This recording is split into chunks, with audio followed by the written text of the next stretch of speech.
Hey, Peace World, thanks for pressing play on another Pay Me No Mind sports and entertainment video. My name is Wood. Please hit that subscribe button.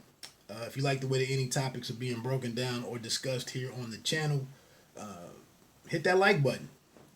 Leave a comment, share, and share the video, and help me with this community building objective to making this whole thing worth it.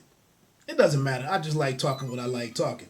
Look, so not a whole lot of new boxing topics.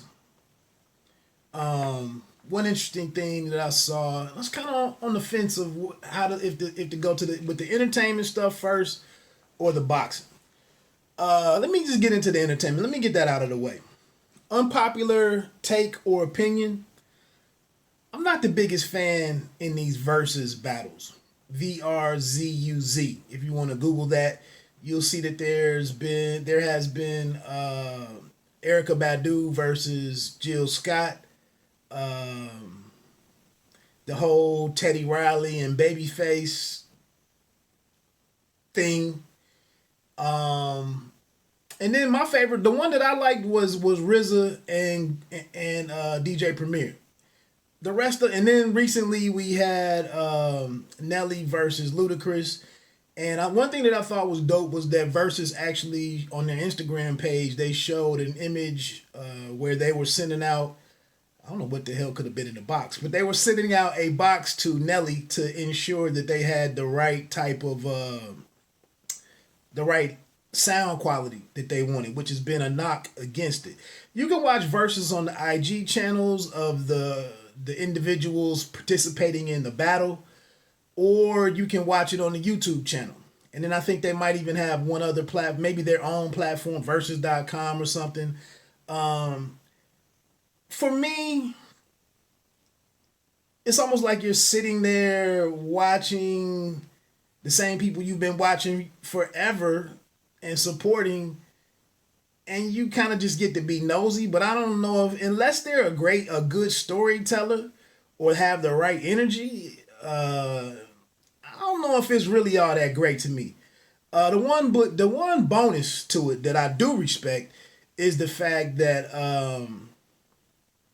these are great conversational pieces, by the way, especially with some of these artists getting back to having some relevancy and whatnot. But the one dope thing is that following the Jill Scott and Erica Badu matchup, both of them did some serious numbers in purchases on digital sales and whatnot, iTunes, Google Play, so on and so forth, Amazon's music.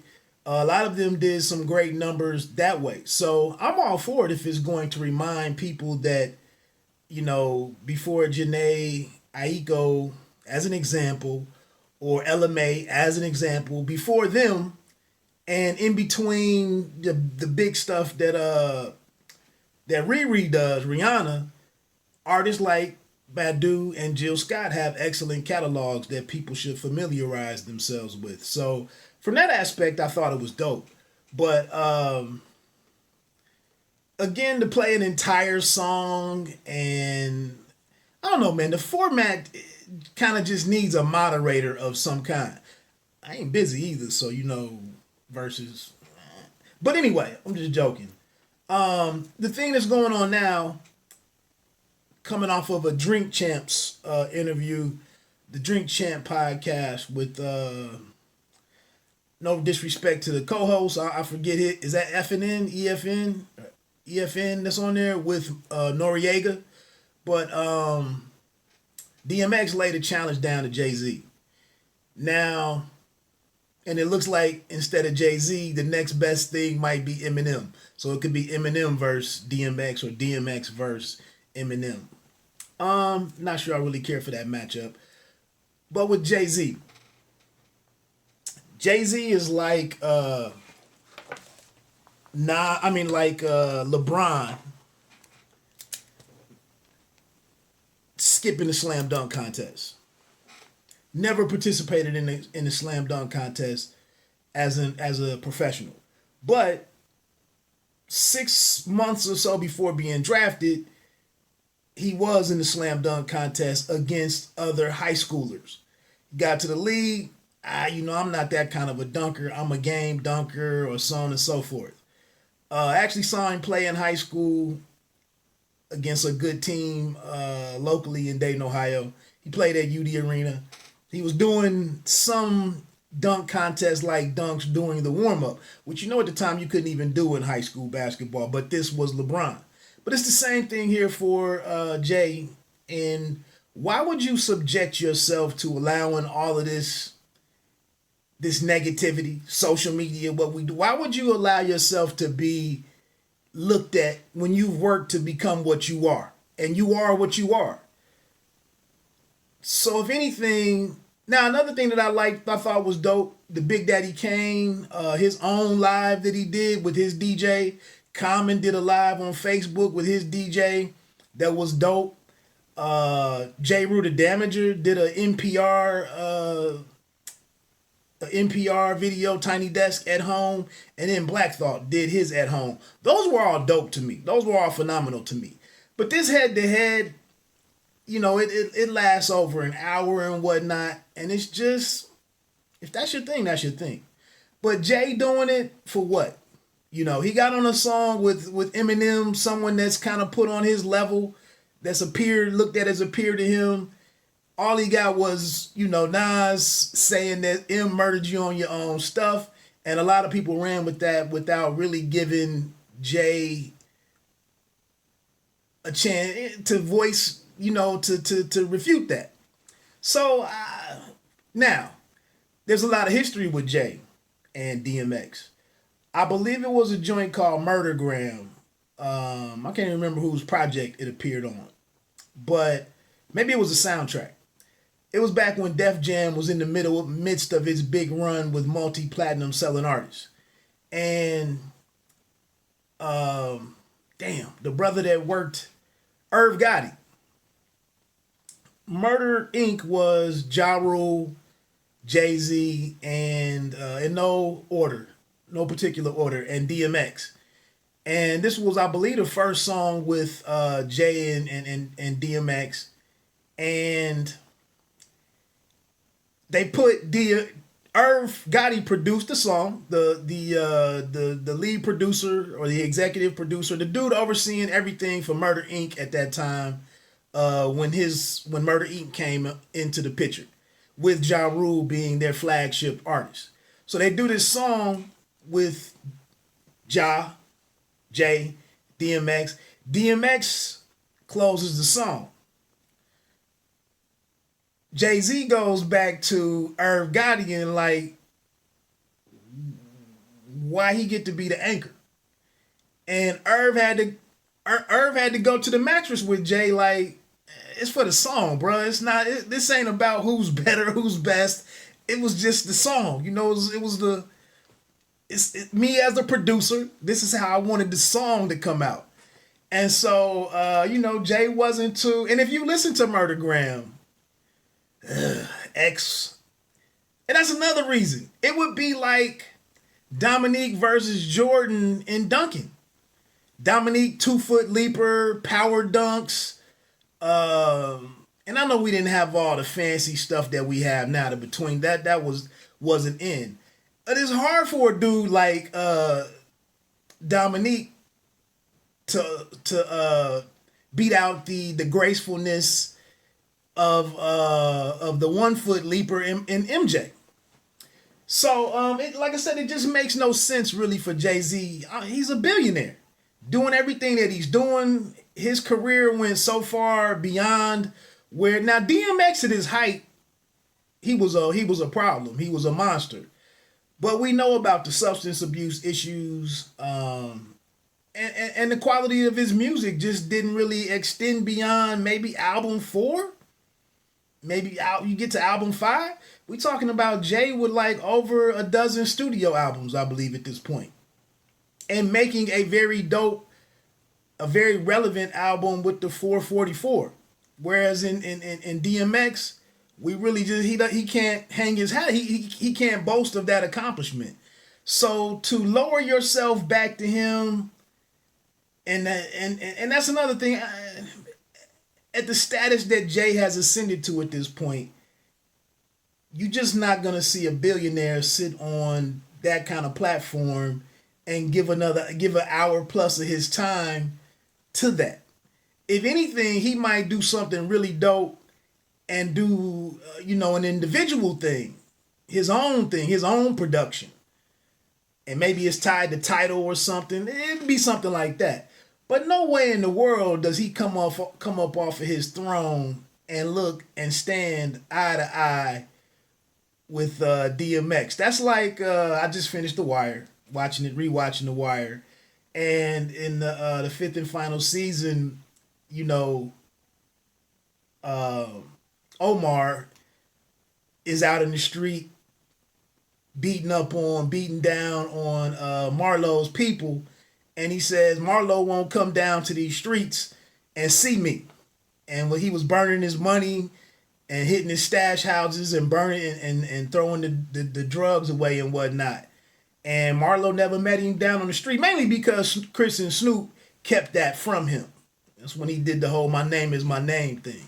But it's sort of like that level. Like DMX would have to figure out a way to manipulate and to lure Jay from his post into that. And he just has no leverage. And Jay is too smart for that. So I foresee Jay skipping the slam dunk contest. Could it be good business? Could he see a boost in some sales and all of that? Could he a boost in title subscribers and all of that? Possibly. But does he really need that? Like I said, DMX is pretty much, in my opinion, powerless in making that happen. I salute him for giving a go at it, but the prudent thing to do for Jay would be to act like he never heard it. Some boxing, this is getting here late now. The one thing about boxing is that it looks like early June we could see some top rank fights. Bob Arum's been on the in BoxingScene.com as well as the Ringside Reporter podcast here on YouTube.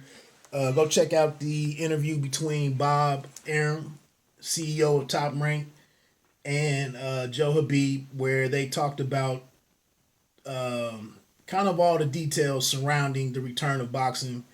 I haven't listened to all of it yet, but they get into some. I think they even talked about the Lomachenko and Teofimo Lopez fight being maybe in September or something. And then maybe even Bob's ultimatum to the bigger name fighters who have went out there. Terrence Crawford in particular, going out there saying that he wouldn't change his guarantee to fight in front of if he had to fight with no crowds in the building. So all of that's happening. Eddie Hearn is making a fight camp of some kind on I believe it's the property of Matchroom Boxing, but it looks like a house. But that's going on. I didn't look too much into that just yet. But the one interesting thing that I did see was that the Jason and Andrew Maloney, I believe, from Australia or the land down under, a couple world-rated twins.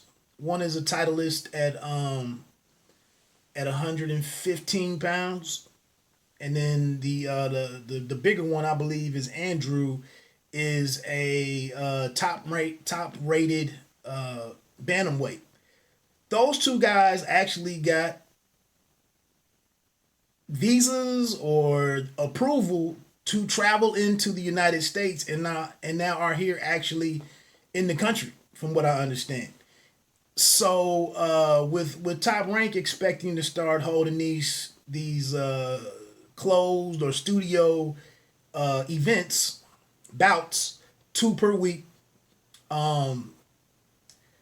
you can imagine that they will be some of the people that are featured. The Maloney twins. And that's almost, world championship or championship caliber fights. I was trying to talk to one individual who could face Andrew, but I haven't been able to get in touch with him just yet.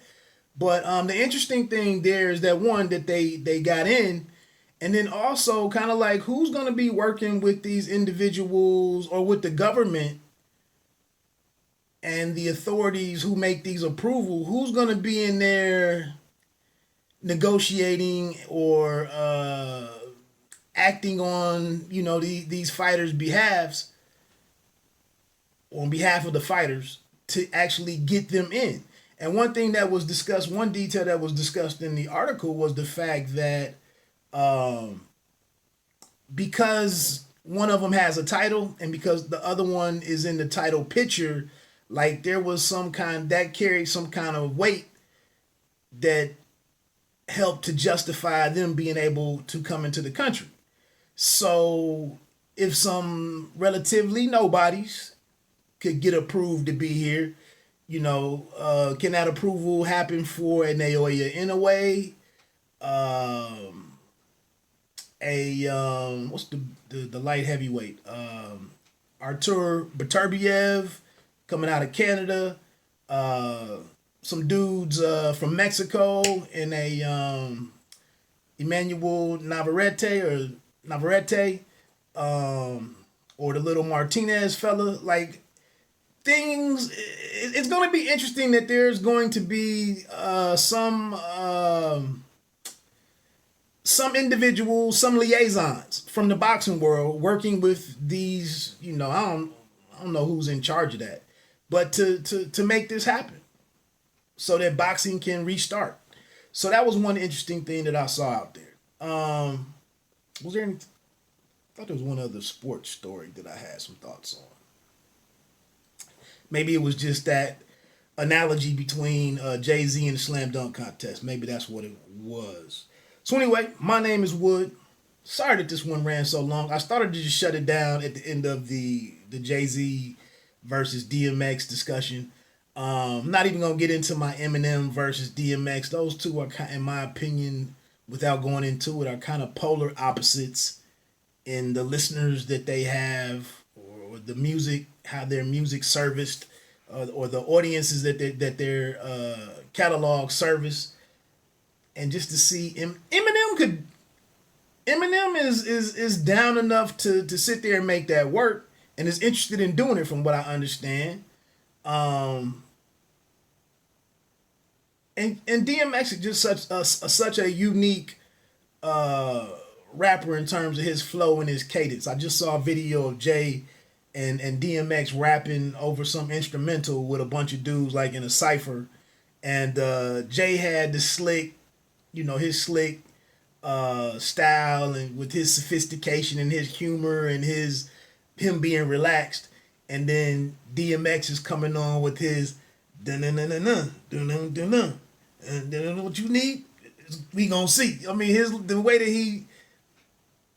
he just did his thing was just very unique. It was very conversational, and then when he wanted to just be straight, where my dog's at, with the straightforward energy and whatnot, such a clash to Jay. So anyway, I've talked too much. My name is Wood. Let me get on out of here. Enjoy your day. Continue to be safe. You don't have to be great to start, but you have to start to be great. Peace.